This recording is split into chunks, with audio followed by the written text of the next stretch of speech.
Namaste and welcome to this special explainer. You know those creaking, resting metal sounds right at the beginning in the opening Warner Brothers logo? Yeah, they immediately set the tone. We know right away that things are different now. This isn't your safe, predictable, magical school year anymore. We are stepping straight into the terrifying, high-stakes world of Harry Potter and the Deathly Hallows Part 1. Hogwarts is gone. The Ministry has fallen. Now they are hunted. Seriously, how did a children's tale turn into such a dark story of survival? This profound emotional shift forces Harry, Ron, and Hermione to leave their childhoods completely behind. They're thrust into a harsh world where quite literally nowhere is safe. Okay, let's dive into this. Section 1. The Rise of the Dark Lord. As Voldemort openly gathers his forces, the stakes just skyrocket. But take a look at the stark difference in how the story kicks off between the book and the movie adaptation. In the book, Snape arrives at Malfoy Manor, accompanied by Yaxley, and Hermione's devastating memory wipe, it's actually just mentioned after the fact. But the film? The film makes this brilliant, visceral choice. By showing Hermione physically erasing herself from her parents' photographs, it adds this immense, completely relatable heartbreak to her sacrifice right from the get-go. And that sense of sacrifice builds instantly with the tragic loss of Hedwig. During the chaotic battle of the Seven Potters in the book, she's sadly just trapped in her cage. The movie, however, gives her a truly heroic final moment. She boldly flies in to protect Harry. It's incredibly sad, for sure, but this change actually serves a vital narrative purpose. Her unwavering loyalty is exactly what inadvertently identifies the real Harry to the pursuing Death Eaters. Moving on to Section 2, the dangerous Horcrux hunt. 7. That is the daunting number we're dealing with here. Lord Voldemort committed the ultimate dark magic, splitting his soul into 7 distinct pieces. And getting the locket Horcrux is one thing, but actually wearing it, that's a whole different nightmare. It's like this maddening metallic weight. As our trio isolates themselves in the stark, cold wilderness, this dark parasitic magic just slowly tears them apart. They aren't fighting a conventional army anymore. They're desperately hunting down hidden, heavily guarded fragments scattered all over the country. Just destroying one of these Horcruxes is an insane journey on its own. First, they have to infiltrate a fully corrupted, highly hostile Ministry of Magic. Second, they need to somehow obtain the elusive Sword of Gryffindor. And third, they must strike the Horcrux with basilisk venom. You have to remember, the sword's blade absorbed basilisk venom way back in Harry's second year down in the Chamber of Secrets. That right there is exactly why Ron is ultimately able to shatter the locket to pieces. Next up, Section 3, the Deathly Hallows. Introduced to us by the extremely quirky Xenophilius Lovegood, the lore reveals the 3 components of the Hallows: the Elder Wand, the Resurrection Stone, and the Invisibility Cloak.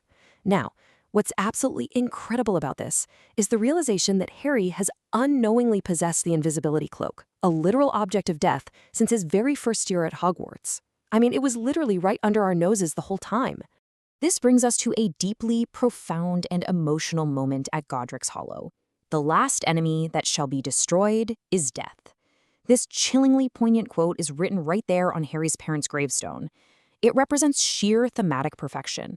See, while Voldemort has this flawed, toxic obsession with conquering and cheating death at any cost, Harry has to learn the much harder lesson: accepting death as a natural part of life.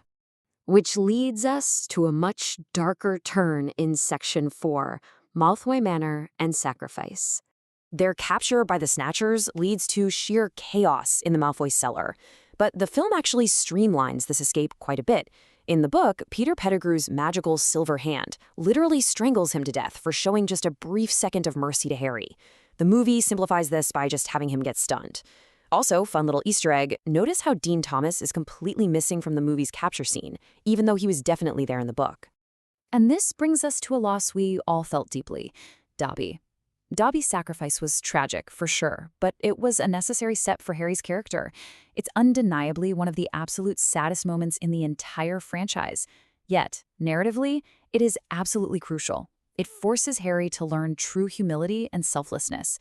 When he chooses to bury his friend by hand without using any magic, it shows this profound emotional growth right before the final battle. All right, let's totally shift gears and lighten the mood with Section 5, hilarious Hindi dubs. Now, what's really interesting about this next part is how so many of us experience this amazing story in Hindi.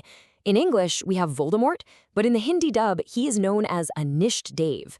And the Death Eaters? They're Pran Bakshi. Anish Dev literally translates to something like a dark, ancient demigod. Honestly, it makes him sound way more mystical than just some noseless villain, right? And Pran Bakshi, meaning life eaters. I mean, that just sounds absolutely terrifying when you say it out loud. Oh, and believe me, it gets even better. Dementors are called Dumpishok, giving them this dramatic, over-the-top, almost folklorish flair. But my absolute favorite, it has to be Moaning Myrtle, being translated to Mayus Mina. The hilarious alliteration of Mayos Mina just perfectly captures her depressing, whiny personality in the absolute best, most culturally resonant way possible. And what about the spells? The classic go-to disarming charm, Expelliarmus, becomes Nerastra Bhava. Seriously, Nerastra Bhava sounds less like a high-stakes, life-saving dueling spell and way more like a wise old uncle giving you a traditional blessing to be free of weapons. It completely changes the vibe of a tense wizard duel into something kind of formal.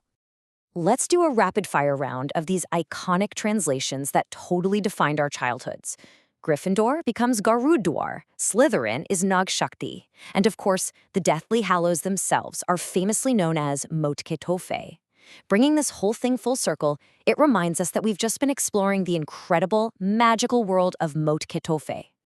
As we finally reach the climax, Voldemort has stolen the Elder Wand from Dumbledore's grave, firing a triumphant bolt of lightning into the sky. But think about it for a second. Can a wand's loyalty truly be taken by simple grave robbing? I'll leave you with that provocative thought. Stealing Dumbledore's wand might just be the exact flaw that leads to his ultimate undoing. Keep questioning the magic, and thanks for joining me for this explainer.